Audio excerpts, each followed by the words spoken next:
कांटे की टक्कर तो है, जैसा हम देख रहे हैं कांटे की टक्कर हमें नजर आ रही है यूडीएफ और एलडीएफ में, और एलडीएफ के खिलाफ जो एंटी इनकम्बेंसी है उस फैक्टर की भी चर्चा की जा रही है। लेकिन बीजेपी फैक्टर की चर्चा कर लेना इसीलिए जरूरी है क्योंकि बीजेपी का जो वोट शेयर है वो कम से कम डबल डिजिट में आता हुआ नजर आ रहा है। 12 से 13% का वोट शेयर बीजेपी के खाते में जा सकता है, ऐसा अनुमान है। और क्या यही तैयारी, यही कोशिश देवेंद्र बीजेपी की थी कि कम से कम अपने वोट शेयर में हम इजाफा करें? बीते कई बार से हम देख रहे हैं केरल में काफी मेहनत करते हैं, लोकल बॉडीज के चुनाव में भी अपनी मौजूदगी दर्ज बीजेपी ने कराई थी। और पिछले बार के चुनाव में प्राची अगर देखें तो 12 से 13% तो पिछली बार के चुनाव में ही आया था। तो इस बार तो बीजेपी निश्चित तौर पे कम से कम 17 से 18% की उम्मीद कर रही है।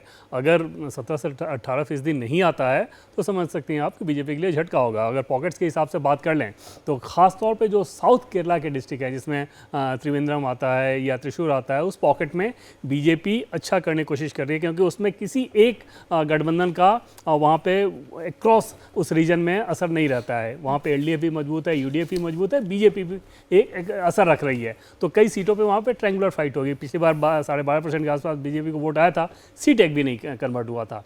नॉर्थ केरला की बात कर रहे हैं जिसमें मल्लापुरम, कोझिकोड इस तरह के जो इलाके आते हैं, वहाँ पर एलडीएफ और आईयूएमएल ये दो मजबूत प्लेयर हैं, वहाँ पर यूडीएफ कमज़ोर है। लेकिन अगर सेंट्रल केरला की बात करें तो वहाँ पर यूडीएफ ज़्यादा मजबूत नज़र आती है और उस लिहाज से निश्चित तौर पर सेंट्रल केरला में यूडीएफ ज़्यादा अच्छा करेगी।